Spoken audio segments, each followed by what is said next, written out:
Welcome, welcome, welcome. We have Mr. Evans, as I call him, Lowell, as he's asked me to call him. And I told him that's that old elders sharing with me that not calling people by their first name. So welcome, Mr. Evans. Pleasure to have you here, sir. Glad to be here. Very happy.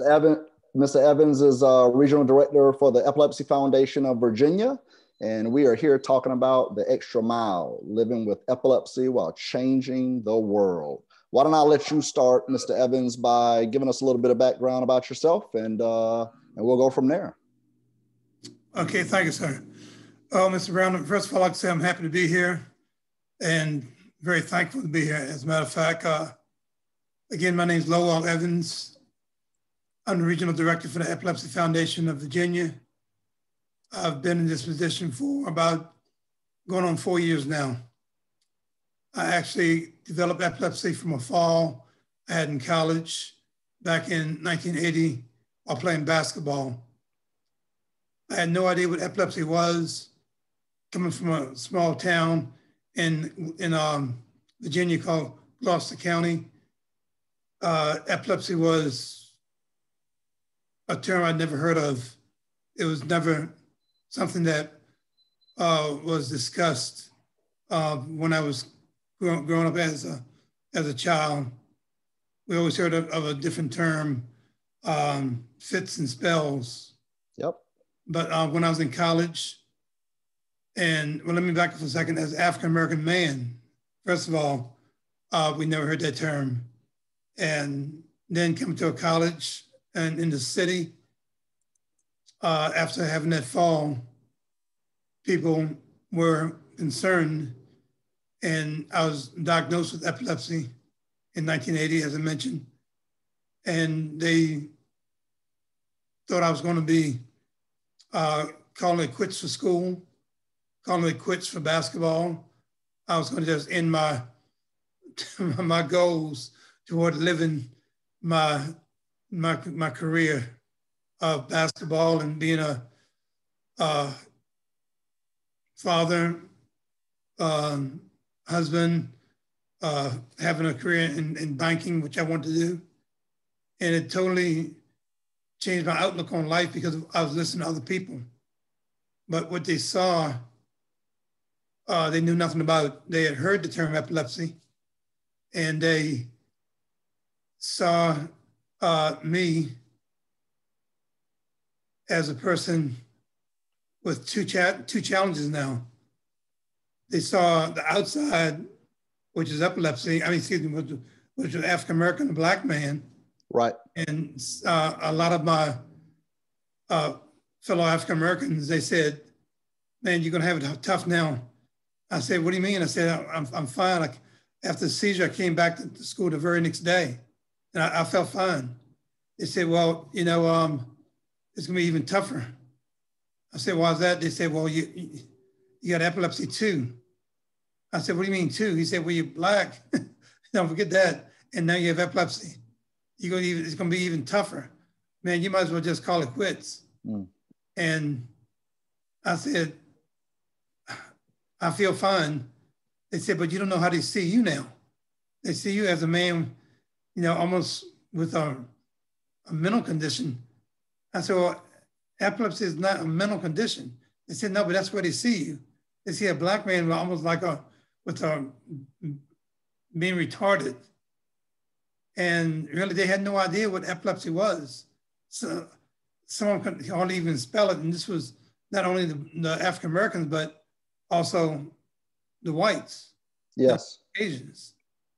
So I had a very challenging time just even after having one seizure, because I was being labeled again as African-American and now as a African-American with epilepsy. That term you used earlier, fits and spells, I hadn't heard that until actually this morning. I was talking to my dad. My dad was born in 1940. He's from North Carolina, Rocky Mount area, and he used that term. He, in the sense of, he used a term related to what they used to call it, right? Fits. So I hadn't heard that term before. Yes, I was born in 1960, and I do recall back in the day, like I said, being raised up in the country, I remember a gentleman in our town. I remember vaguely how we rode by his house sometimes, and he was acting kind of odd. And I asked my dad, I said, Daddy, what's wrong with Mr. So-and-so? He said, well, he's having one of those fits. And we was always taught, just like Mr. Brown said, you were raised by your parents and you always show respect. Yes. As African American, we never questioned our parents. And when my dad said he's having a fit, I didn't question anything else. He's having a fit, acting kind of strange, but then next thing you know about it, he was acting what I call normal. He's back to his normal activity. He wasn't shaking, he wasn't walking off, or, he didn't fall in the yard. He had gotten up and back to doing his yard work or went into the house. So I said, oh, he just had another fit that day. Mm-hmm. Or a spell, as I saw it to be. But when I had my seizure in college, I woke up 3 o'clock in the morning and I woke up on campus and my roommate was there, and I looked at him, I said, you okay? He said, what do you mean? He had called 911, there was 3 men in blue uniforms over top of my bed. Yes. They over your bed, did not here to see me. And to be honest with you, when you wake up 3 o'clock in the morning as an African-American male, and there's 3 white men standing over top of you in blue uniforms, I thought they were police officers. And I said, sir, what's the problem? They said, well, we think we detected epilepsy. My first thing was, sir, I don't smoke that stuff. I never heard the word. He said, no, it's not that. He says, it could have came from your genes. Honestly, I was 20 years old, coming from the small town to the city. I got up, went right to my closet, started pulling through my clothes. They said, what are you doing? I said, these are brand new jeans. What are you talking about? Right. He said, not my jeans, not my jeans. I said, my mama gave me these jeans. I wanted to be, respected, respectful to them. And I wanted to show them that I was a nice young man in college, for one thing, to get an education. Right. And I looked at them and wanted to be, let them know that I was not doing anything bad. But then they sat me down and explained to me that my roommate called them because my roommate saw me acting strange. So when they took me to the hospital and brought me back to the dorm, they had diagnosed me with epilepsy, and that's when everything changed. My other classmates and everybody, girls, and well, the males and the females, they said, you're gonna have a hard time finding a job. You're gonna have a hard time, making a way for yourself now. I said, why? They said, because look at you. You already got, one strike against you. I said, what do you mean one strike? They said, because you're Black. And I just could not accept that, because I was a good student. I was playing basketball. I was working 2 jobs and going to school full time. So I didn't have time to be out there messing around. And I didn't want my parents to think that just because I was out of their eyes for this first year that I would fail. So that's why I was giving it my all. Yeah, you were there on a mission. You were at school on a mission. Exactly. I didn't want to go back home and get the old spanking that I've gotten before as a child. So I had to prove something to them. So that's when I worked even harder. And I just had to prove it to them. And the strange thing about it was that even though I was diagnosed with epilepsy, not every person understood it. Because really, after I learned about it, to be really diagnosed, you have to have two seizures. I only had one. Okay. But still I was labeled. But I didn't have another seizure for about 6 years. Okay. 6 years. But still, that term was right across here. They saw that before they really saw me. So they saw the ones that knew about the seizures or epilepsy. They saw epilepsy, then they saw me. And the ones that knew about me and then my epilepsy, they saw my color as an African American, and then they saw the epilepsy, and then they saw Lowell. Yes. So Lowell was the last part of me that they addressed before they talked about anything. They talked about my color, they talked about epilepsy, then they talked about Lowell. And that's when I had to really go the extra mile.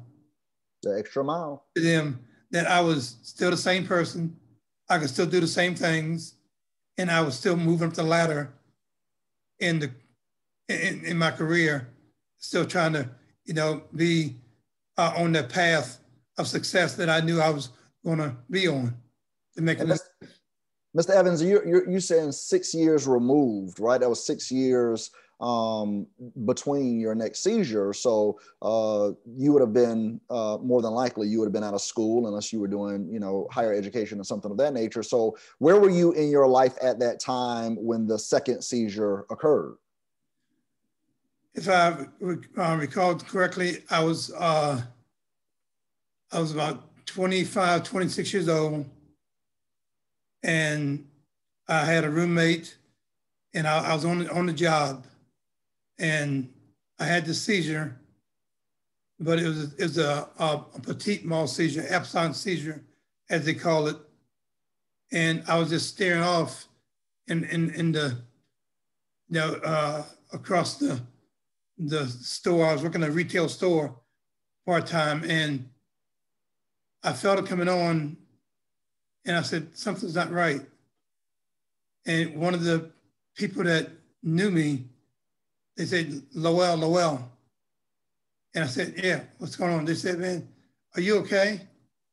I said, yeah, I'm fine. I said, that must be epilepsy. That must be a seizure.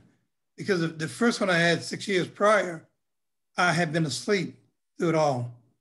But the doctors had told me about the types of seizures, and I had read up on them somewhat, just to be familiar with it. Yes. Time went on, those 6 years prior, I kind of lost track of them a bit because I was doing fine. But some of the triggers for seizures, one of mine was, and still are today, stress, lack of sleep, overworking myself. If I just overdo it, I also miss my medication. Okay. I've always been one to be known as a hard worker. I'd be an overtime person, just one to nonstop, if I can put it that way, in trying to achieve. So I had been working, again, 2 jobs, and I had also wanted to continue to play basketball some. So even after I got off from work, I was also always busy doing something. Yes, yes. So I caught myself and I said, yeah, I need to get checked out. But I didn't really, again, there was a lack of knowledge about epilepsy. Indeed. The African-American community, and there was no support. I couldn't find any support group. I told some people about it, and they said, yeah, you just need to get checked out. You should be okay. I said something doesn't. I couldn't find anybody that I could relate to. Yeah, relevant. Yeah, relevant and relatable. Yes, yes. Exactly. So, I finally decided to myself, after going through some doctors, and I didn't even know anything about a neurologist. I just went to a regular general practitioner. He gave me some medicine, and again, I went a couple of years before I had another seizure. I think it was about 1.5 years or so. And I stayed on my regular routine, working hard and everything else. And I finally decided,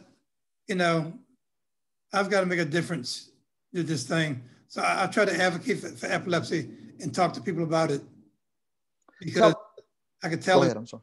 I could tell that it was working against me.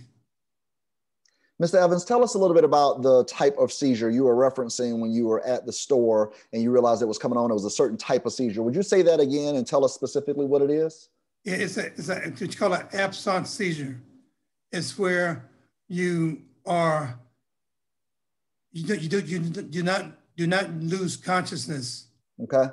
But you kind of like stare off and you can't get your thoughts together. So you might stare off and you can't totally focus on what your thoughts are. And then you might come back out of it within maybe a minute or so, or less than a minute. And you say, okay, so you can catch yourself. You can almost feel what you can call an aura. An aura is what you might feel before you go into a seizure, or aura is what you might feel and not even go into the seizure. So fortunately for me, I have auras if I do have a seizure, and I can feel them coming on. And the absent, or what you call petite mal, they're the smallest type of seizures that you can have. Okay. And so I don't stay into them long.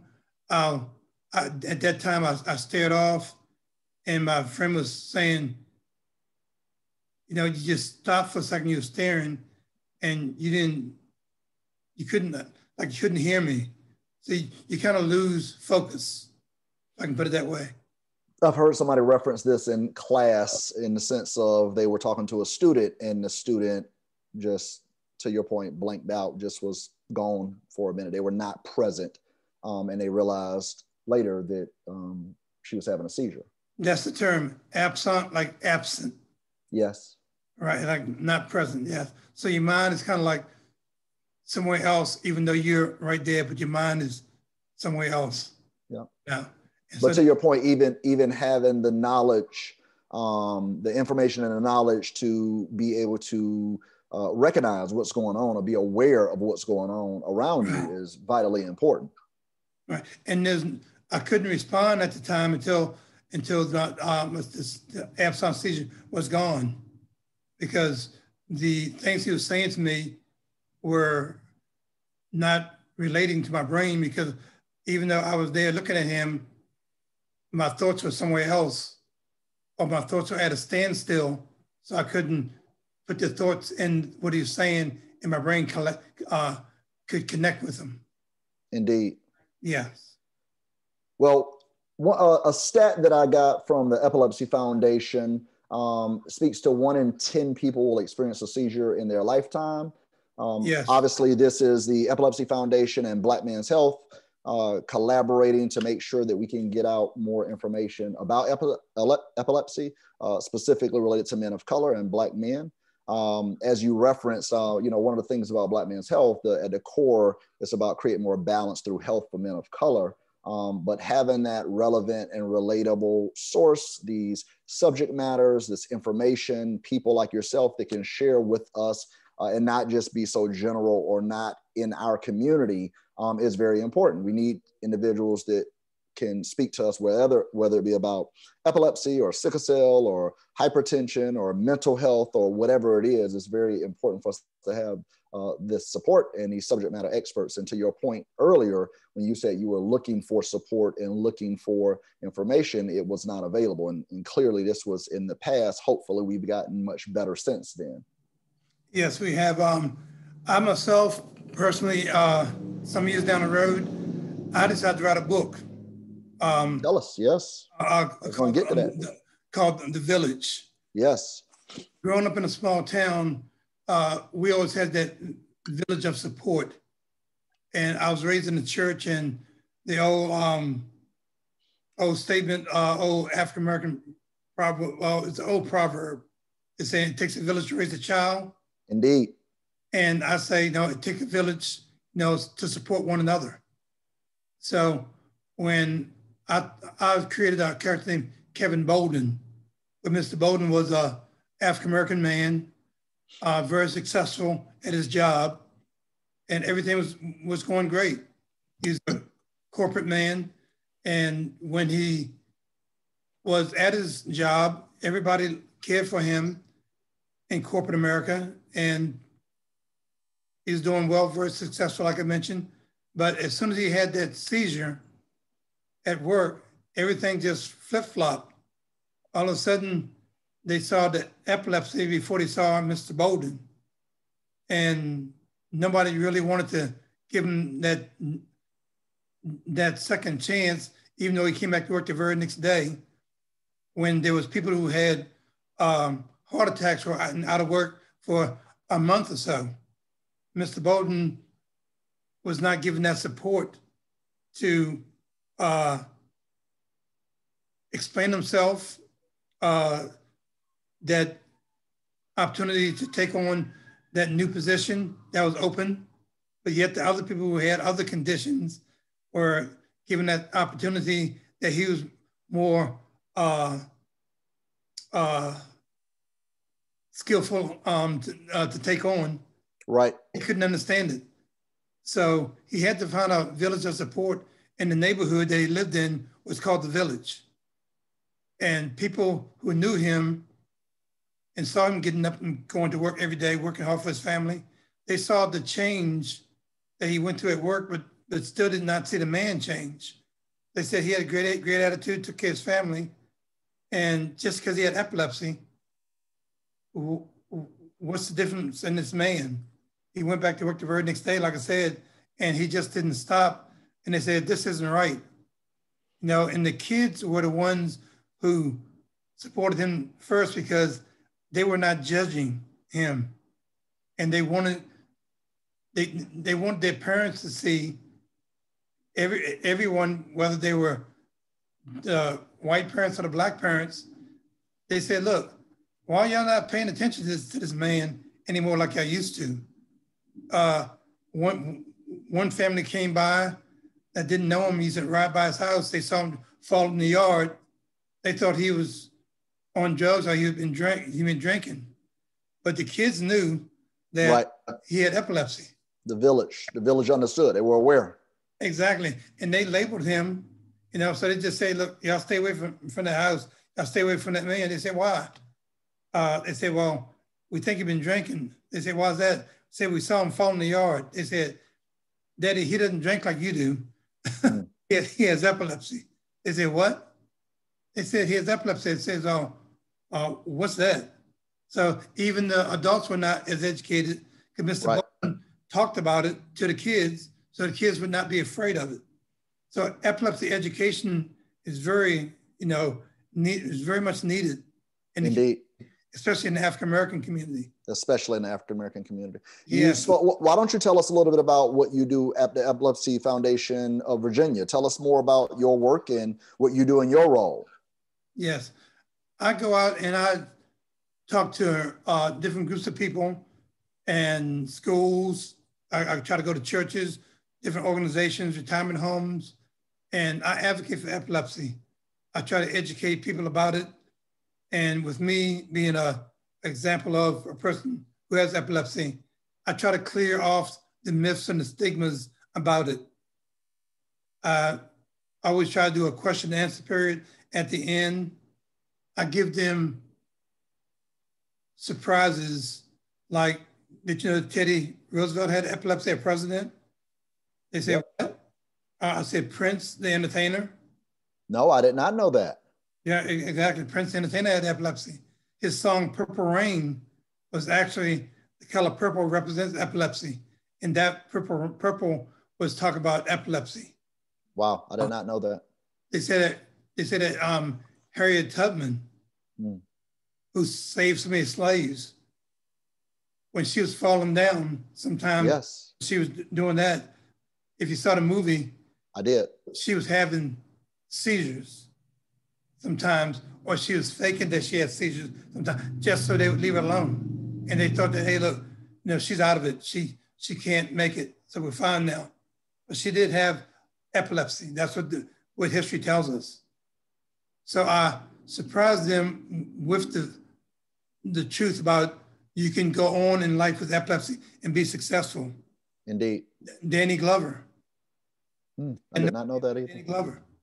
And so I tell them, I say, look, I went through school, college is what I was referring to, working 2 jobs, playing basketball, and being your normal college student, you know, chasing girls, trying to party, and I still graduated, you know, on time.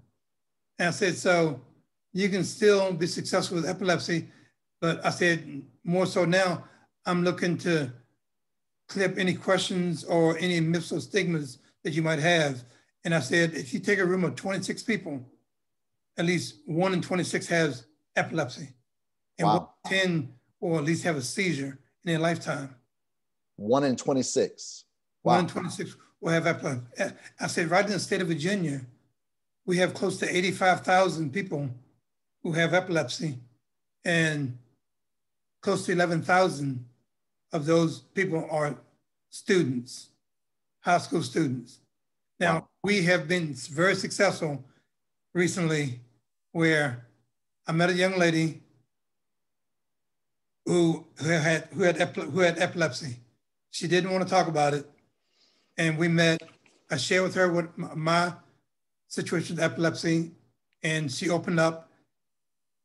She and another young girl got together, and there was the Jamie and Bree Strong Act. Now, one of the biggest issues there is in school and for epilepsy itself is bullying and the lack of knowledge of epilepsy.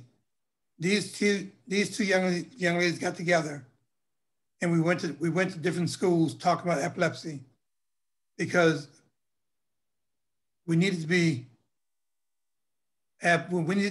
have in place the safety for people with epilepsy. And a lot of times epilepsy is misdiagnosed in schools, where, just like I said, I was staring off like that. I myself, one time at a job, said they thought I was daydreaming, wasn't doing my work. Right. My job. And see, but actually I was going through a seizure. Right. Absence seizure. Now at the schools, the same thing can happen at the schools. But because of these 2 young ladies in the state of Virginia, where I'm the regional director, and all the kids now in all the schools, they have to have all the staffs in all the schools be trained on seizure first aid and epilepsy. Yeah. That's a state law. So we're, I think, the number 6 state in the U.S. that has to have all the staffs of the schools, including the bus drivers. They have to have the knowledge of epilepsy and be able to rescue somebody who has seizures. I was about to say, Mr. Evans, you know, in both of those scenarios that you spoke about, in college, you know, having your roommate close to you, right? At work, having, you know, a colleague at work close to you. In both of those situations, it's a blessing to have somebody close. And with those numbers like 1 in 26 that you just referenced, and 1 in 10 having a seizure, not to say it would be specifically to epilepsy, it's great to have education and awareness of what's going on and how to respond to it.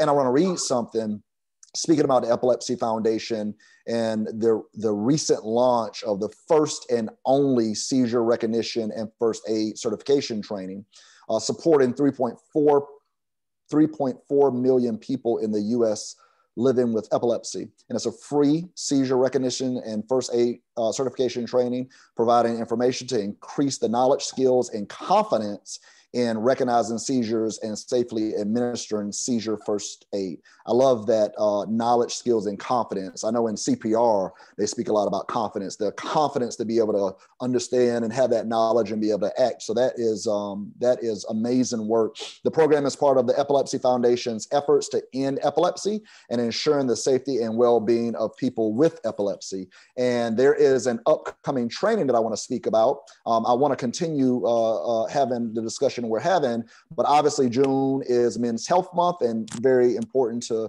myself with Black men's health and speaking to men of color, specifically Black men. And there's a training on June 9th, Wednesday, June 9th.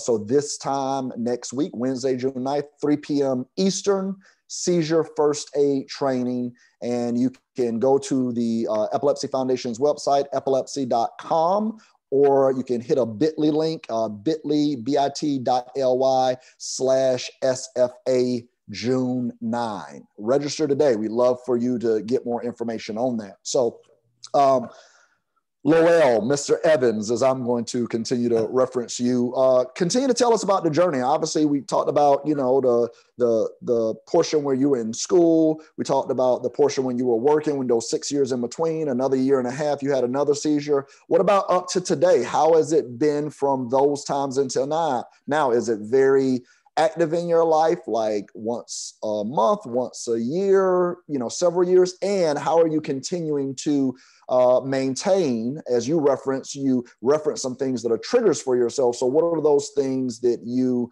do to at least, do your best to not bring it on, have it self-induced in a sense? Right.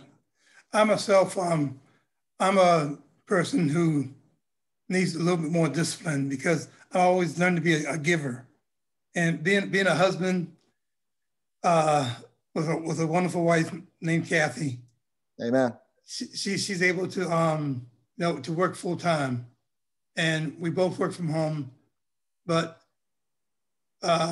it's a male ego in me that is a challenge for me to see her do more than me.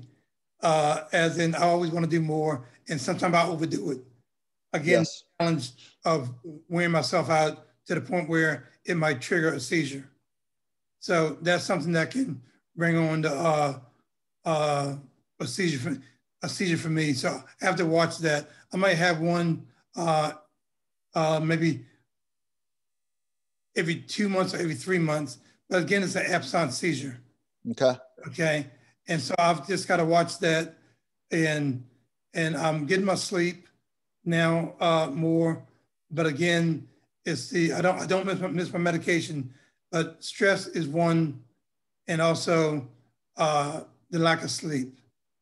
But those are my two main ones. And as right now, just the activity of just my regular activity, I'm pretty much under control, but I'm loving what I'm doing. I still feel, even with the position I have right now, I still have a challenge with society out here. And I just want to revert back to what we talk about labeling. So yes. I'm trying to get it under control where they can understand more. For example, I was arrested one time when I was driving, and I felt that aura, I felt that feeling coming on. Yes. And I said, okay, I know I took my medication. I said, okay, am I tired? Did I get enough rest? And all of a sudden I said, well, I'm not sure. I'll pull off into this parking lot and let things calm down. So what I did, Mr. Brown, I pulled off in the parking lot. I just sat right there in my car. And next thing you know, this was some years back, and I just was asleep. And when I woke up, I was in the back of a police car. Oh, wow. With me, the way my parents raised me, you always carry yourself in the proper way. Yes. And, you dress pretty much, casual clothes, nice pair of pants, the shirt you have on, your hair be cut neatly, and you always just look like acceptable in society where anybody can walk up to you. But when I woke up, when I came together in that police car, my thoughts came together, I was handcuffed, and I realized the last thing was that seizure was coming on. So I told the police officer, I said, sir, is everything okay? And he was just riding down in the car, one hand outside the window. I said, sir, I think I had a seizure. The last thing I remember was parking in the parking lot. I said, sir, do you hear what I'm saying? He wouldn't answer me. I said, sir, I have epilepsy. And that's why I pulled off in the parking lot and I parked there. He still wouldn't respond to me. So I was a black man. I am a black man, excuse me. He was a white police officer.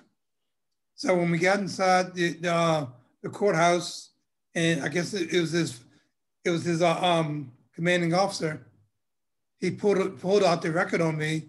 He said, "Miss Evans, I don't see any problem with your driving." I said, "Sir, well, it shouldn't be." I said, "I don't drink or anything. I don't speed. I don't have any tickets." And he asked the officer, he said, "Well, sir," he said, "Officer, what was the problem?" He said, "Well, I saw him in the parking lot and he wouldn't answer me." Yeah, non-responsive. "I couldn't answer you." Right. I said, Right. I've been through a seizure. And he said, "Well, he wasn't shaking and having convulsions." "I don't think he was." I said, "Sir, it's a different type of seizure." Lack of education, lack of awareness, right? Exactly. And the officer asked him, "Well," this commanding officer asked him, "Well, did you have him get up and walk, or did you give him a sobriety test?" He said, "Well, he wouldn't answer me." I said, "Sir, again, I could not answer you." I said, "But I'm talking to you now." And the commanding officer looked at him again. He said, "Well, what about the breathalyzer? Did you test his breath?" And I started smiling to myself, and I knew he hadn't because I hadn't been drinking. Right. The commanding officer looked at him and said, "You didn't do it, did you?" He says, "Well," again, he wouldn't respond. I said, "Sir, I'm talking to you now." I said, "Clearly." And again, I think there's a misunderstanding here, because you were looking for someone to be shaken and having a convulsion. That's a grand mal or tonic-clonic seizure.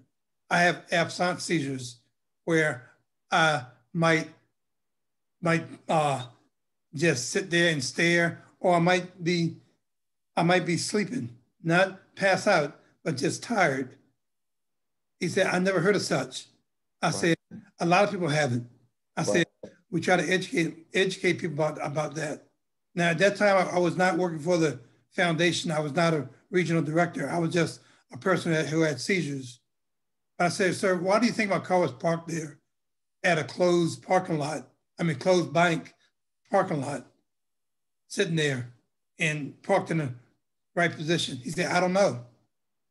I said, "Sir," I said, "was I doing anything out of place?" He said, "No, I didn't say you were." I said, "Sir, exactly."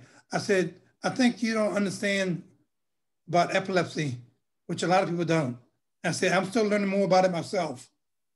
And the commanding officer said, "I think there's a lack of communication when you two met." I said, "Sir, I'm sure there's a lack of communication." I said, "Because he's the only one talking." Right. And we all started laughing. He said, "Sir, you think we might just get a better understanding of this next time if we meet?" I said, "I think so." I said, "What I'd like to do is just get a chance to call my brother, and he can call another relative, and they can come get me, so he can drive my car back home, and I can call my doctor. I need to tell her about this so I can turn my license in to DMV." He said, I said, "Yeah, I got to turn my license in because I had a seizure." I said, "You can't drive for 6 months once you have a seizure." And right there, that surprised him, because here's a black man willing to give up his opportunity to drive and being open and honest with him. And of course, he could check me that very next day to see if I turned my driver's license in. And they gained respect for me that day, because it was two white men looking at a black man ready to give up and follow the law. I wasn't upset with the man for not following the rules and regulations that he should have followed. So I kind of won them over at that time. Instead of losing my cool and pointing the finger, and even I could have even maybe brought some, something against them because I had done nothing wrong.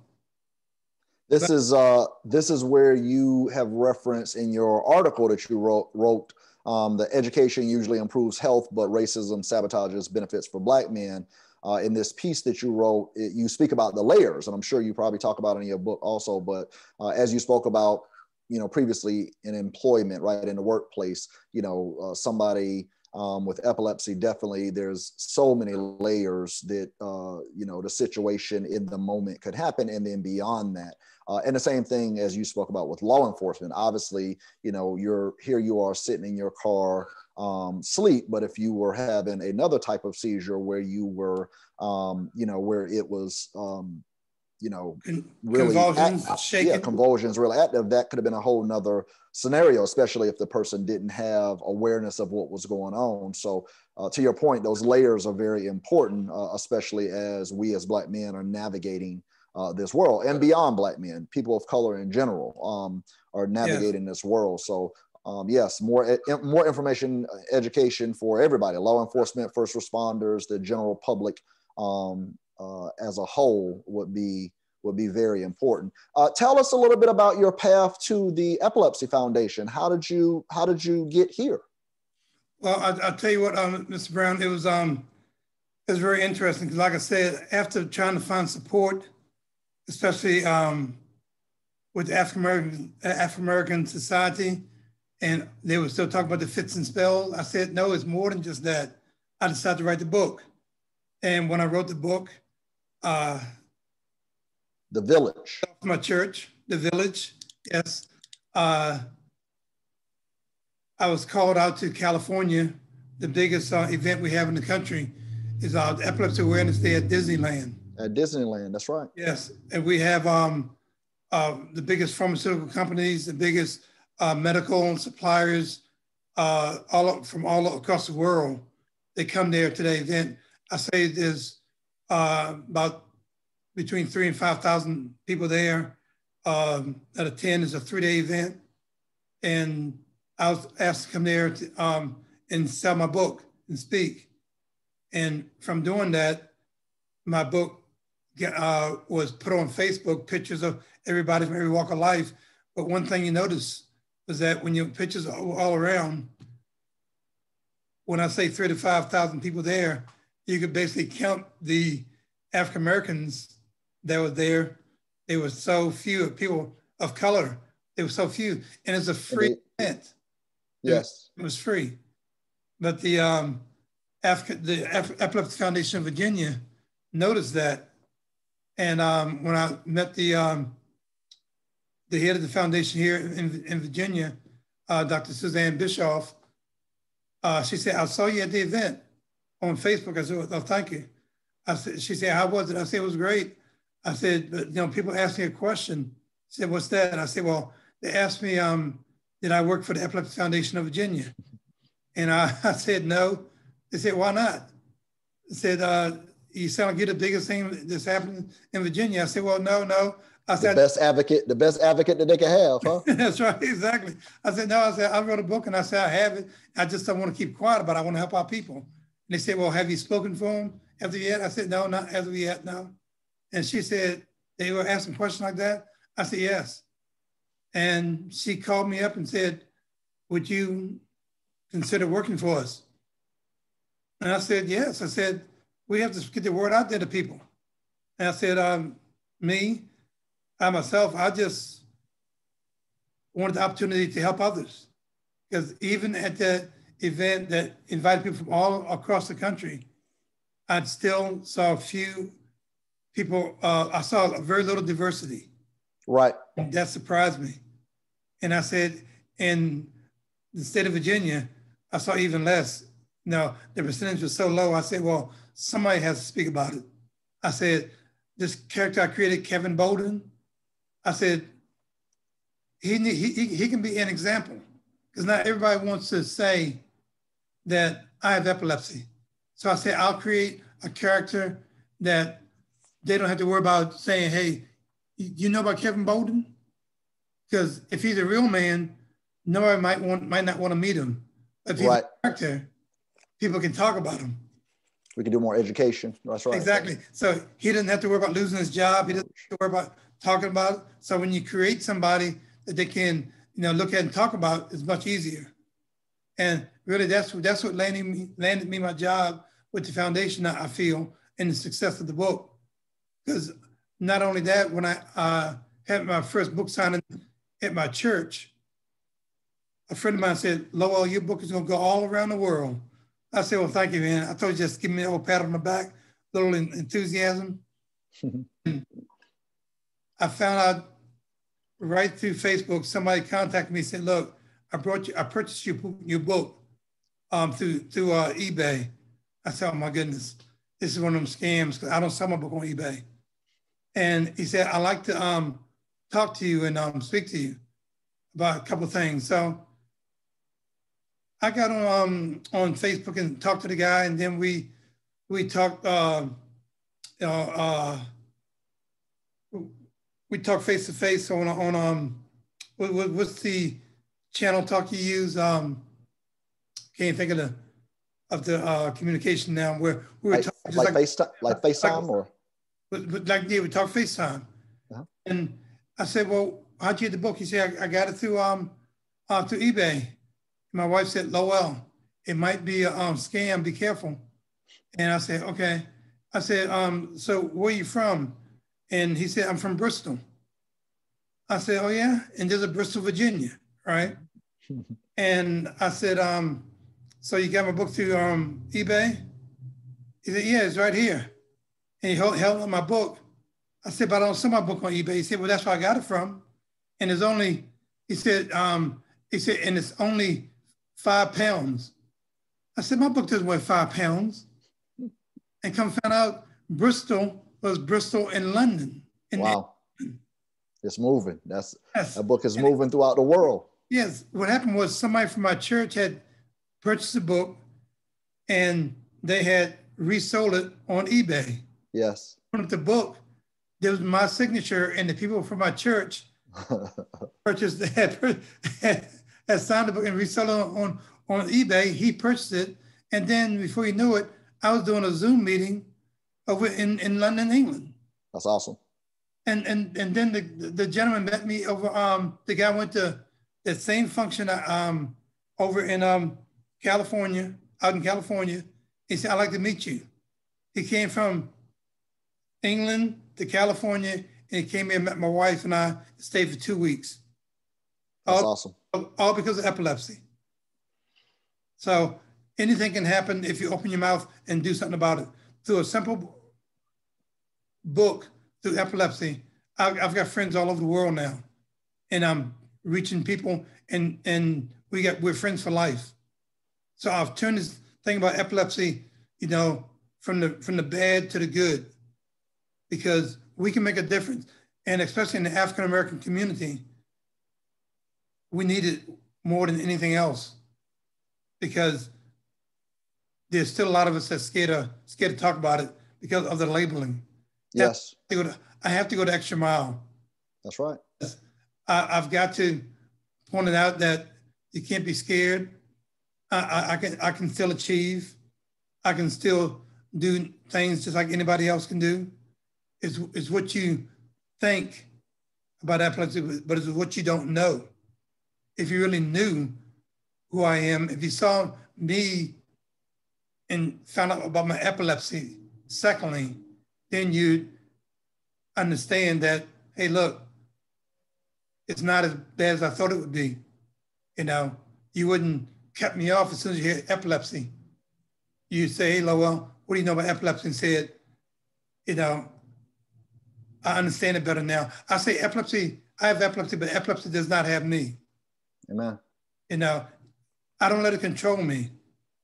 Just like I never thought I'd be talking with you today, years ago, when people said, oh man, you won't graduate from college. You won't get a job. You won't get married. You won't become a father. All that happened. All that came because I was willing to go the extra mile.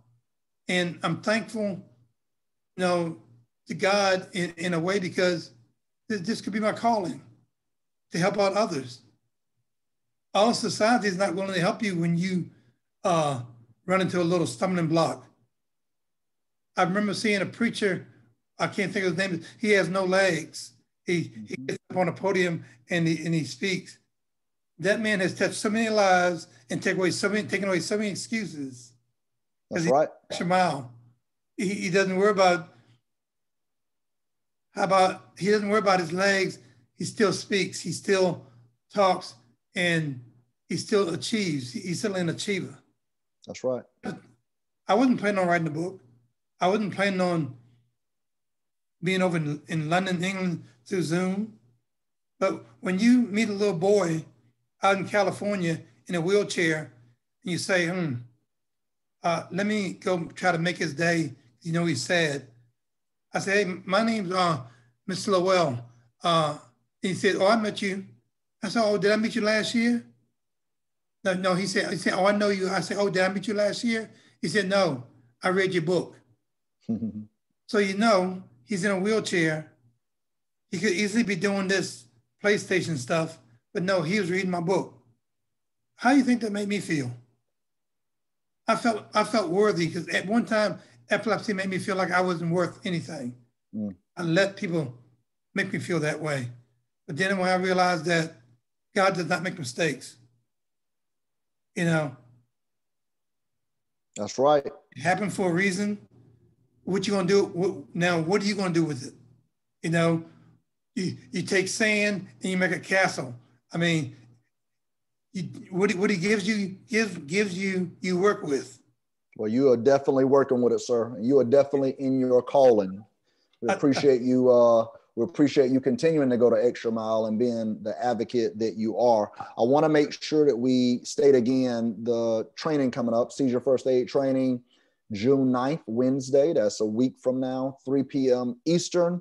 Again, you can go to epilepsy.com to find out more information, or bit.ly, bit.ly/SFA June 9th. And that training is going to be the training and a moderator by Louis Garcia and Michael Brown, both with Epilepsy Foundation. And so, Mr. Evans, if they would like to contact you, if they want to know more information about the book, The Village, or they want to just contact you directly about speaking or having you be a presenter, whether that be in Zoom or a hybrid or real life when we get back out into the world fully, and maybe you can, you know, be over there overseas, how can they contact you, sir? They can contact me by using Lowell, my first name, Lowell, Lowell, the number 48 at gmail.com.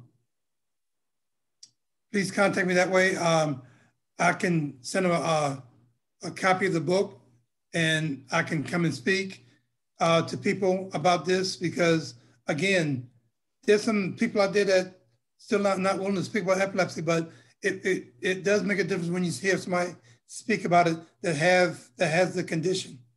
Indeed. And it makes a difference. We are grateful for you writing the book and creating a character so we can continue to do education and outreach and awareness, but we are more grateful for having you in real life here in person, continuing to do the work. And we will do our part on behalf of Black Men's Health. We'll make sure that we get your information up on blackmanshealth.com and continue to spread the word. And anytime that we can, you can use us as a platform to make sure you are spreading a good word about epilepsy education and information and awareness, and that confidence, especially related to training. Please let me know how I can assist Mr. Evans. Mr. Brown, let me just say one word if I can. A lot of times, the quickest way to get information out there is mass media, of course. My goal in life is to make a movie about epilepsy. People will go to a movie before they read a book. You know, they will get educated through a movie before they take time to read a book. So if we were to make a movie about epilepsy, you would see how quickly the African-American community will open their eyes to this. I look at the lady right over here in the city next over in Hampton. I can't think of her name right now because I'm so excited that they made a Hidden Figures. Oh yes, that's look right. How long look what she went through. Yes. And then just a few years back, they brought out a movie about her. Look how many lives she touched. Yes. Yes. So if we were to make a movie one day about The Village or about epilepsy, think how many people we could reach. So, you know, we're gonna make a difference. You're planting a seed, sir, from your lips to God's ears, right? Put it out into the world. Put it out into the world. I'm from the country. I believe in a good garden. That's right. That's right.